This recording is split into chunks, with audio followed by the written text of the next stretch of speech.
Okay, sometimes I like to do episodes that are a little gut punchy, right? Well, that's what this is going to be in the best kind of way. Um, but we're going to be talking about something that I've really had to learn the hard way myself, more than once, actually. And it's something I see all of the time with the women I work with in our coaching program. And it's this. You don't actually need to be braver. You don't need to like somehow seek out courage. You don't need more willpower. You don't need, like I said, this magical hit of courage, like to fall from the sky and zap you into doing something. What you need is to decide what actually matters to you. And you need to own that. Because once you do that, courage is not something you have to go out and find. It shows up on its own. It's loud, it's clear, it's ready to work for you. And I'll tell you how I figured this out the hard way, but here's how I figured it out. And I hope that by sharing this, it can actually help you shift some things, some really important things in your life too. All right. And so let me back up for a second and let me tell you what made me think about this. So I was reflecting this past week. I have a big event coming up. I have 600 women doing this event, and I was reflecting on how this event will be a huge moment, a pivotal moment of change for so many of these women. And for others, it won't. And I was thinking about how there have been different moments in my life where I've had that same kind of opportunity, whether I was aware of it or not. Honestly, I've had that same moment where there have been these events in my life that could have been majorly pivotal in transformational ways. And oftentimes they presented themselves just like they will for these women this week in this event. Those things present themselves as decisions that feel scary as hell, right? For me, a couple of different examples may have been like, leaving a situation that wasn't right for me, starting things. And this is the way it presents for a lot of us. It might present as the opportunity to start something that felt way too big at the time, or changing course in life in a certain way before you feel quote unquote ready, right? And sometimes it presents as a path, a new opportunity, a new chance to start something when you're on a path that you already feel successful. So that can make change feel unsafe, uncertain, and again, scary, right? And so I remembered how a lot of times in those moments, I would tell myself, oh, if I could just be a little more sure, if I could just be a little braver. And when I look back on those things now, I realize I did do the hard thing eventually. I did take the leap. So what shifted? I was thinking about, like what shifted, because as I think about these women this week, I want to pinpoint, like, how do I help them shift in a way that they don't hold themselves back too, right? Like I held myself back so many times. And so what shifted in those times for me? It wasn't that I just all of a sudden became fearless. It wasn't that I somehow like cracked the code on being confident. What changed in each and every one of those freaking times, what changed was my priority, my list of priorities, what I was very clear on wanting in that moment. I got super clear on that. And I got even more clear on what I was no longer willing to tolerate. I got super honest about what actually mattered to me. This happened 2 times that I can think of in the last 10 years, where it's very crystal clear when I think about this, what I was in and what changed and how important this was to my life. One was early 40s, and some of you have heard some of these stories, but these are perfect examples of what I'm talking about. Early 40s, gained weight, stressed out at work, had taken a promotion. I was in a long commute and I was really unhappy about the 30, 35 pounds that I had gained in a short period of time, maybe 6, 8 months. And I knew that weight was bothering me. It was affecting my confidence. It was affecting my self-esteem. It was affecting like how I thought about myself. It was affecting my performance at work. It was affecting our relationship because I felt so bad about myself. And so I knew that I needed to lose the weight.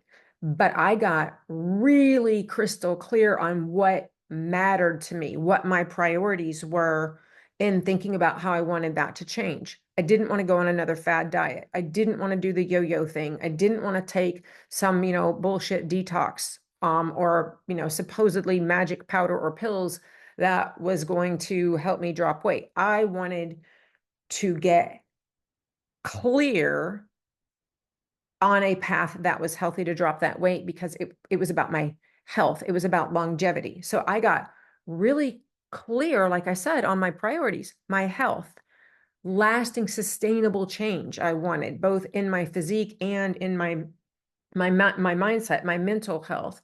So was it easy to drop that weight? No, it wasn't, because frankly, I went out there and I looked for things to do it, and there was nothing really available that I felt was sustainable or healthy or was going to get me the result that I wanted and fit into my busy lifestyle. I was not going to do restrictive bullshit plans, right?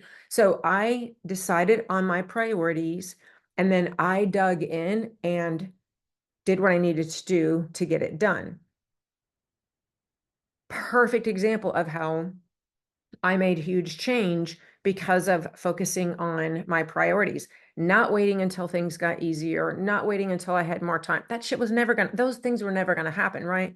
Second, huge shift, pivot example of when I didn't wait for courage. There was no magic confidence code that was going to get me out of the situation. And you guys have heard this one. I was vice president out of college, extremely unhappy, and had been for a number of years for a variety of reasons. Felt very out of line with what was going on, both in higher education and in particular with the team and the leadership at that particular institution, and drastically disagreed and felt out of alignment with a lot of the changes that were going on there. I wanted to make a huge shift in my career, but it meant leaving a career that was 30 years long, retirement, benefits, all of these things when I wasn't technically of age to retire. And I wanted to go into business for myself. Didn't know jack squat about running my own business, not really. And so that was a huge, huge change in my life. And it was a very scary decision, right?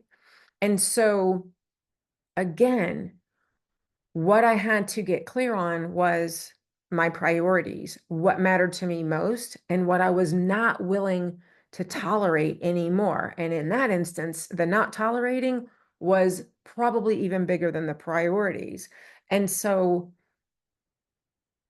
what mattered most to me was what I had to focus on to decide what to do. And when I got those priorities in place in both of those instances, the fear didn't disappear. That's not what I'm telling you. I'm not saying, oh, here's a strategy for how you can make the scary part of it go away. That's not it. But what did happen was I cared more about not staying stuck than I did about feeling quote unquote safe. And here's a truth that I don't think we say enough. We are already brave enough. You've already endured hard things. If you think about your life, you've already suffered. You've already stretched yourself. You've said yes to things when it was not comfortable for you. In fact, when it was very uncomfortable for you, I bet. You've done hard things for people you love, probably even harder things for your job. So you're not missing courage. You're just spending it in places that no longer serve you. Let me say that again. You're not missing the courage you need to make hard decisions that will change your life for the better. You're spending that courage in places that no longer serve you. You need to learn to invest that courage, not in old priorities that don't match who you are now. You need to invest them in matching who you want to be now and next. And that's a really powerful thing to recognize because it means that you're not broken, you're not lazy, you're not unmotivated. You just need clarity. So what do you care about now? What matters enough for you to suffer in the short term to make a big transformation? Because suffering is not optional, by the way. You're already suffering, right? Whether it's from you staying stuck, whether it's that you're suffering because you're playing small, you're suffering because you avoid the mirror because you cringe every time you walk by one and you catch a reflection of yourself, or you're suffering because you're trying to be everything for everyone else. So the question then becomes, what kind of suffering actually gets you somewhere you want to be?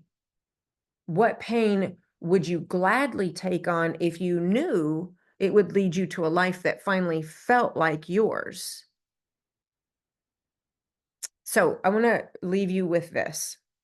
If you've been feeling like you need more courage to make a change or to start something, or you've been feeling like you need more confidence or more discipline, or you feel like you've got to get motivated to finally get your shit together, I want you to pause and ask yourself, what actually matters most to me right now?